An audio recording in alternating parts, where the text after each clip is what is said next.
Welcome back. You're watching Biashara TV on Young Entrepreneurs this lovely evening. I'm joined by Margaret and Mary Kalama from Ants of Africa. I have to tell you, I've had really different guests on Young Entrepreneurs, but tonight I'm getting inspired as well. Thank you for coming. Now, I want us to talk about the business model. What's your business model like?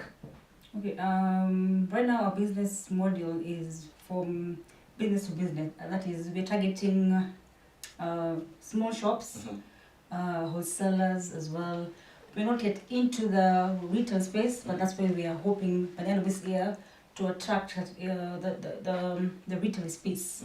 So far it's just business with retailers, wholesalers and shops.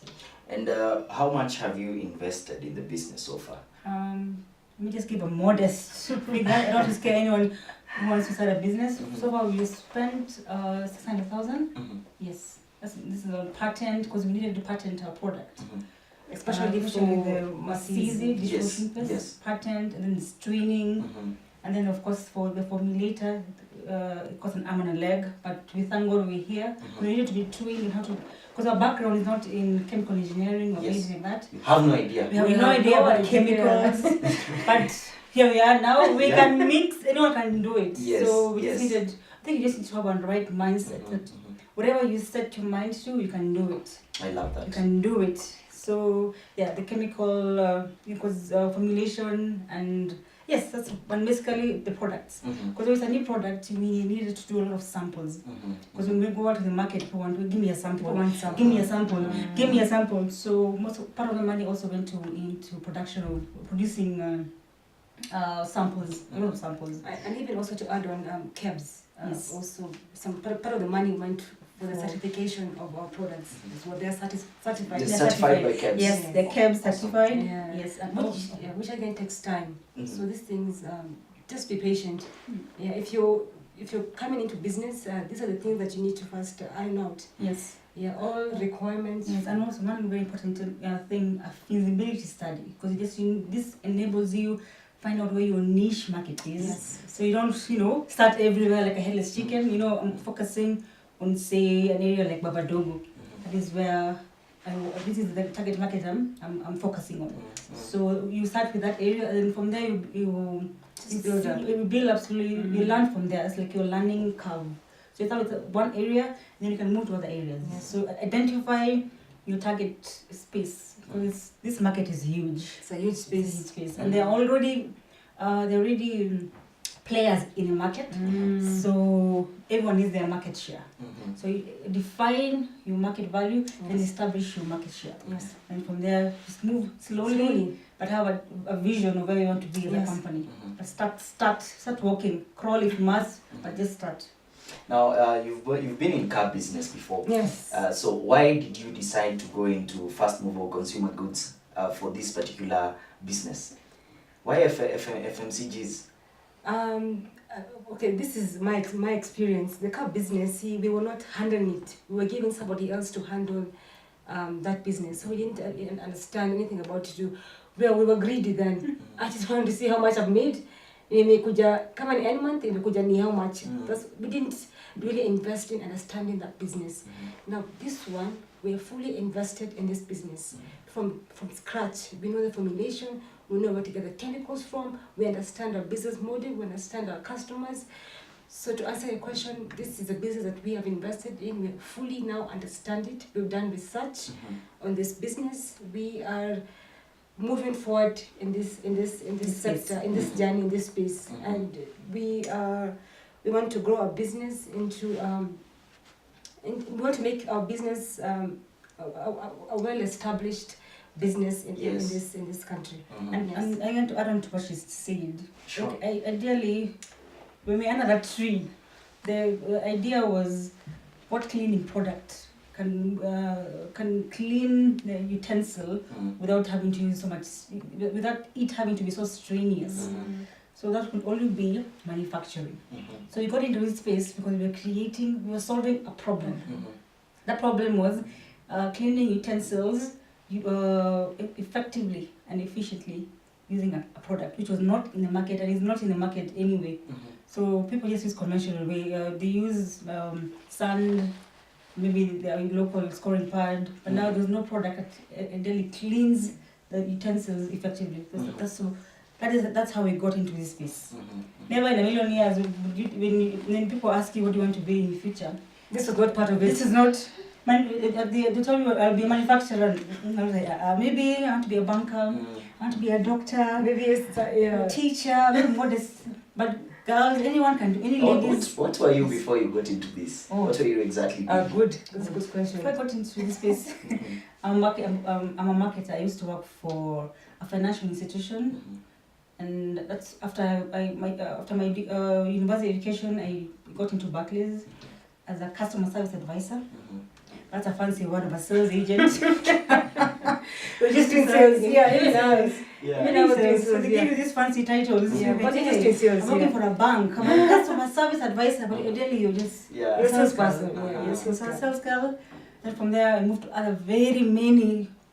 I worked there for actually 5 years. You know when you are new after university, yes, when you yes. get into Barclays, you feel this is it. This is it, yes. I'm retiring here at 50, 60 years. That was the plan. That was the plan. But things happen, and then we were phased out. Yeah. Like a better word. And then I went to other employers. My last one is African Finance Business, AFB, was a financial institution. I was working as a business development manager. Again, I was managing a team of 100 people. So for me, sales is my background. I can say, sales is my background. Even I. I can sell you can sell ice to the Eskimos. Selling is no problem for me. The part I'm learning now is the technical bit. Okay. Because you see, us for sales persons, may just give me the product, I go sell.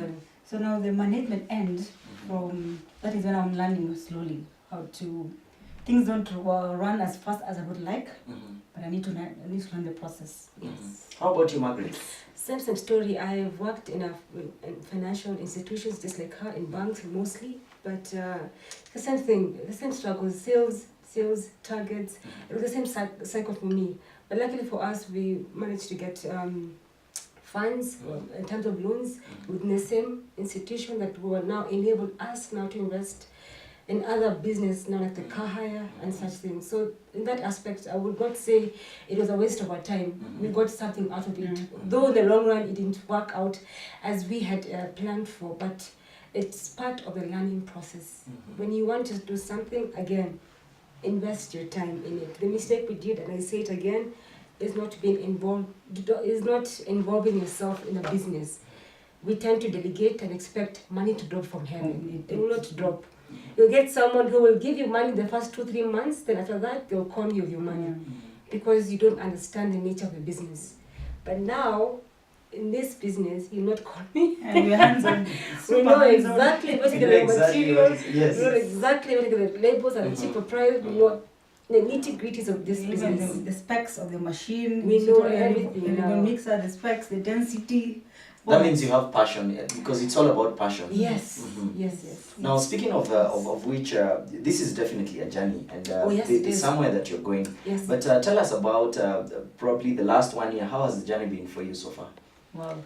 Well, it's a learning journey, like we said earlier. It's just been learning. First of all, we didn't know that we can actually mix chemicals, mix chemical X and get this, these are results of our training the last 1 year.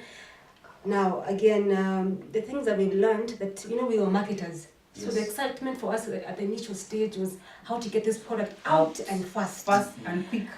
But reality check means that with the two of us now currently operating this business. So we have to learn how to do the production bit of it, do the accounting bit of it, doing everything. We are everything in this business. We're the marketers, we are the CEOs, we are the workers, we're the cleaners, we're the killer kitten all in one. There's no place to go. Now we're doing everything. So we needed to come back and sit and understand now this business from that end.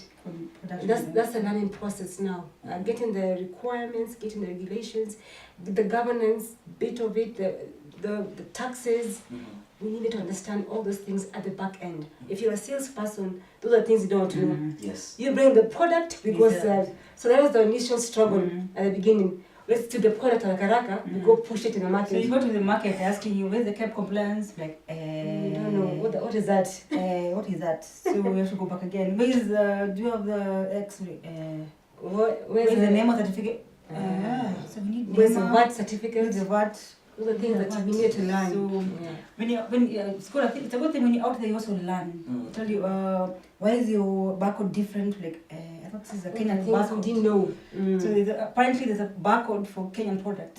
So that's how you learn. Even the patenting, we had no idea. It's a huge document that you have to write, and it's like you're defining. It's like a thesis. Yeah, You have to go defend your. Why do you say the need? Yes. Why do you say that it removes? It's the only product in the world or in the country in Africa that removes. So you need to defend that. So it's a process again. So it's a very beautiful journey. We're loving it. All right. Despite the challenges which are there, but we welcome those challenges. Yes. The pioneer product is Masizi. Easy. How did you come about? I can see we have Ruby here and Yes. We haven't talked about this. shea butter, and we also have Spring. That's a good question. White hand washing powder, 5-in-1. 5-in-1. Fresh, clean. Yes. Wow. Is it? Tell me about the Spring 5-in-1 fresh, clean. Yes. What's the 5-in-1? The 5-in-1 actually, very simple. It freshens your clothes. It removes tough stains. It maintains the color because most of the time when you clean with one wash, the color sort of fades away easily. So it remains and retains the color. It removes bad odor. The list is endless. When you wash this, with other products, when you come to the rinsing, you can rinse a million times.